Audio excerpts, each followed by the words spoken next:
Welcome to the Empower and Elevate Vibrant Living Women's Summit. I am so excited about this summit. I am partnering with amazing women to bring you tools, information, and tricks to be able to empower you and elevate your life. I believe women are amazing. And most of us don't really know that. The title of my session today is Become a Voice, Not an Echo. To empower you not to just echo something else, somebody else's opinion, somebody else told you what you should or shouldn't be, but to become a voice. And what does that really mean?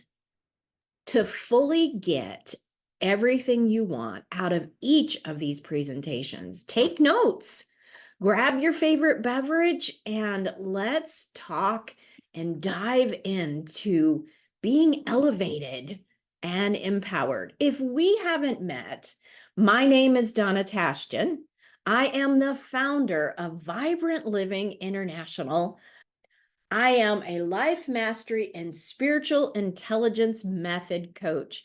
I have been helping women to be the best version of themselves for over 30 years, and I am excited to be here with you today. Let's talk about becoming a voice. One of the words that comes to mind when I think of this is being authentic, being truly authentic. What are some synonyms of being authentic or the word authentic? It means not false or copied. It means genuine, being genuinely you, being real, trustworthy. I like this one. It means harmony. And often we think of harmony on the outside of our relationships and things like that. But I want us to think about today about harmony on the inside.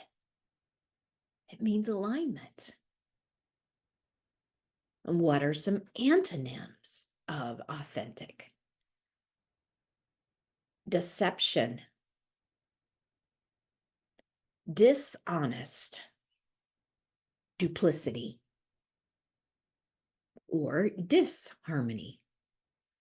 When I think of duplicity, I have had times in my life where this person wanted me to be this way, and this person wanted me to be this way, and I'm trying to keep everybody happy or fit in or belong. Have you felt that way? I know I have at times in my life. Disharmony versus being authentic, or we'll say being an echo instead of being a voice. You have a purpose. You have something you were specifically created to be and do, and not copy anyone else. You are uniquely you. You are amazing. You are beautiful, just like you are.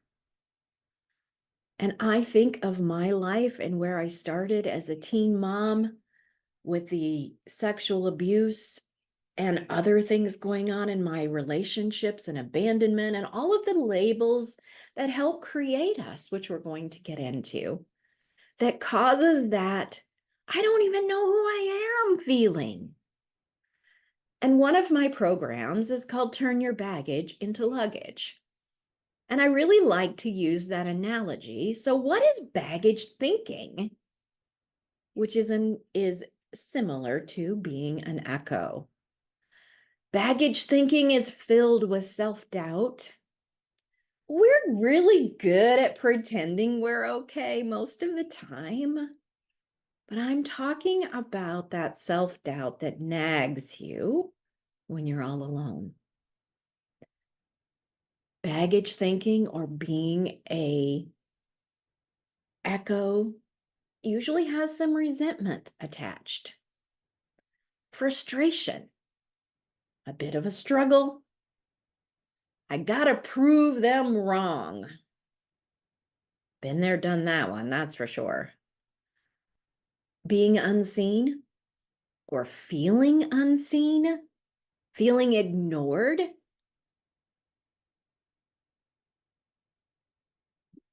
Failure. It's hard. There's usually anger and lack and some kind of loss. And occasionally, with that resentment and anger and everything, is someone needs to pay. That's not fair. And feeling like life is just not going well for me. Let's talk about being a voice or luggage thinking. It is confident. And understanding that confidence is a capability you build over time, not something that you magically feel. It is having true self-esteem and true self-worth of your value. It's having favor. Things go well for you. It has peace and joy and contentment and expectation of good, not expectation of something going wrong. All of these things are a comparison of being a voice or an echo. Which do you want to choose? And if you're really honest, which is important for this whole summit, to be really honest with where you find yourself today. Do you find yourself more on the baggage or echo side, or the luggage thinking or being a voice side? And wherever you find yourself, what is one area that needs improvement? I'm not going fast today. I want you to have time to write down your thoughts. Imagine me sitting across from you and we're talking, because that's what we're doing. And let this be a dialogue, not just a monologue. As you contemplate where you are as we begin this amazing summit. How do we go from disharmony to harmony? How do we go from an echo to becoming a voice? And how is that even created? Well, I have some steps. If you like to write down steps, the first thing to realize, and this one threw me for a loop, is recognize that you are actually a co-creator of your life experience right now. Life is not happening to you. Life is happening with you. I am not saying that everything that happened to you did you cause. But we can use every circumstance and be a creator for something good. A lot of times there's been situations in my life where I made not so great decisions. And then I wanted to blame someone else for the circumstances I found myself in. Have you ever been guilty of that one? Remember, it's just you and me. Be really honest with yourself today. So number one is realizing that I'm actually a co-creator of my life. And if you have different information, different tools, you can create the life you actually love, which I call vibrant living. In the adversity, one of the ways to transform it is look for a gift. I call these gifts wrapped in sandpaper. They do not feel good, look good, or smell good. But there is always a gift in adversity if you look for it. I heard a story once about this is, of course, a make believe story. Two kids were put in two separate rooms, and each room was filled with horse manure. One child sat down and began to cry. Oh, this is awful. This is horrible. It stinks in here. Why did you put me in here? Why am I here? And began to cry. The other one, which I call a little girl, she knocks on the door and says, "Can I get a shovel?" And so the people doing the test said, "Why do you want a shovel?" And she said, "With this much manure, there's got to be a pony in here somewhere. So I want you to get your shovel on those things and look for the gift in your adversity." The next step is what I call your big picture or your perspective. Everything that happens in our life creates an image of how we see the world. It creates our perspective. If we have been rejected, we expect rejection. If we've been mistreated, we begin to look for it and expect it as if preparing for it will soften the blow. We look for danger. We look for the problem. And life, our subconscious wants to keep you safe. And through life circumstances, we create a perspective that may not be the life you actually want to live. In this moment of reflection, what is your perspective on the world? If you were to choose some words to describe how the world and you and relationships interact, what are they right now in this moment?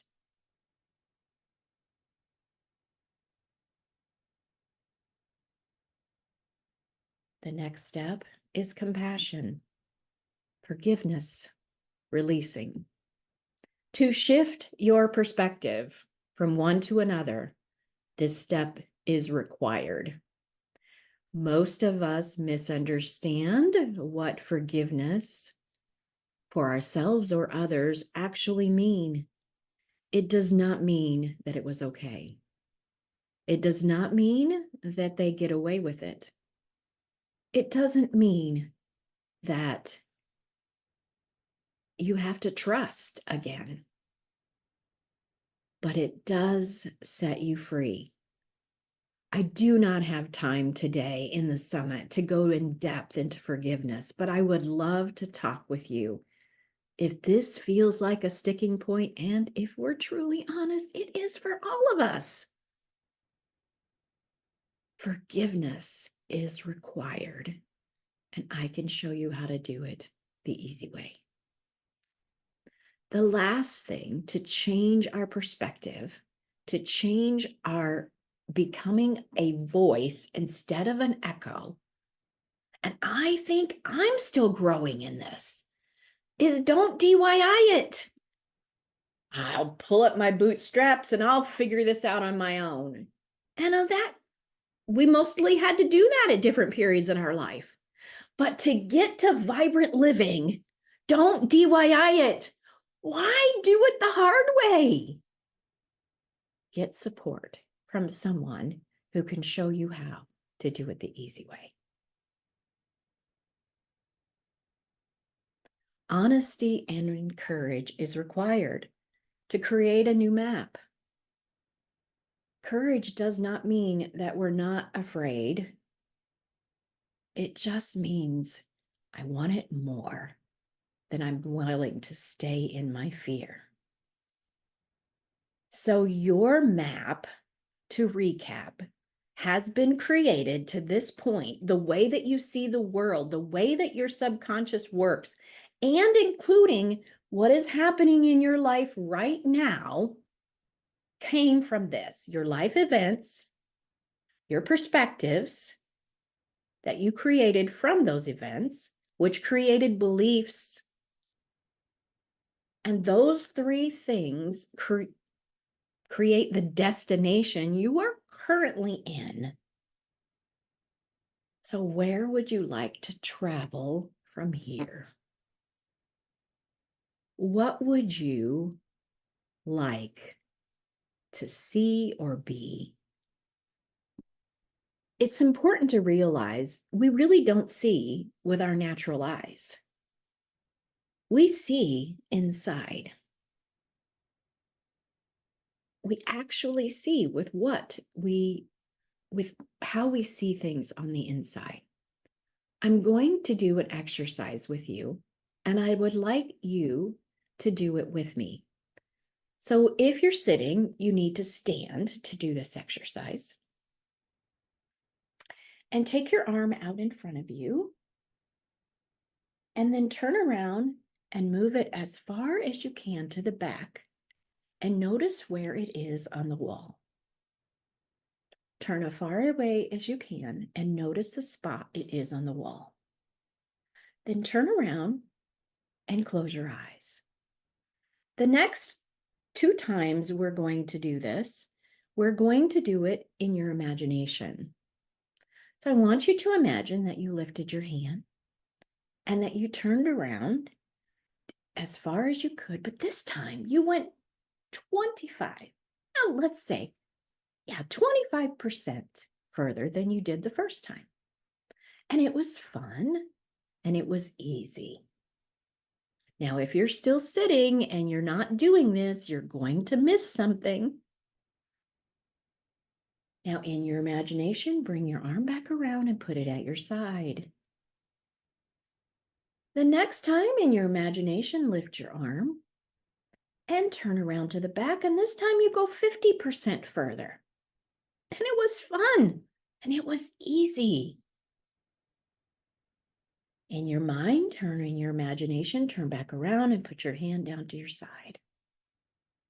Final time. In your imagination, lift up your arm.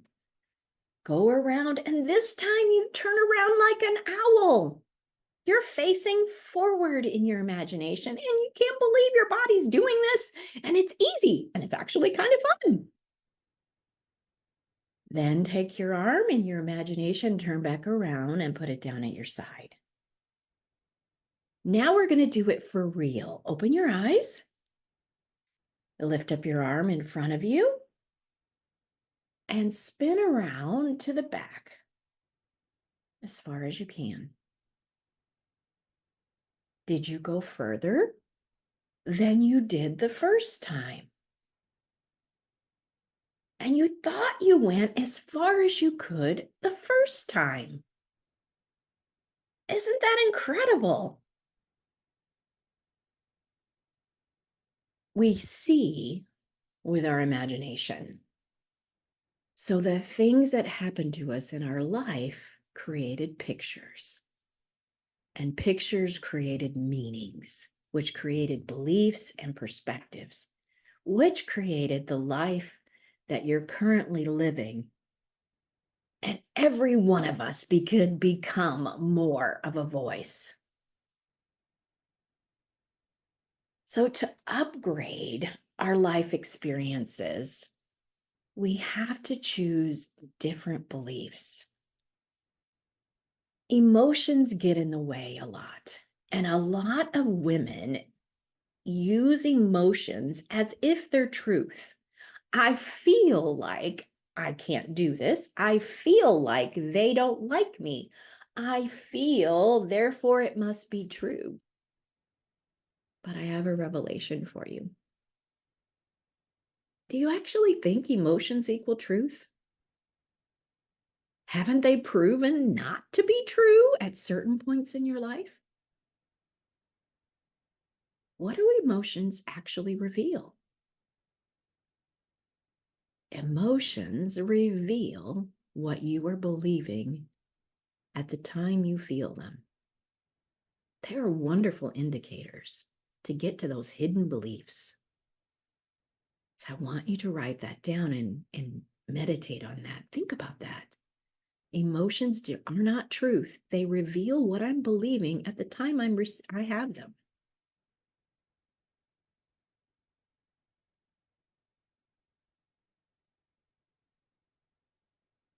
I'd like you to take a few minutes and write down, what do you want to get out of this summit? What do you want to learn and be and do? Every single speaker has gifts for you, including me.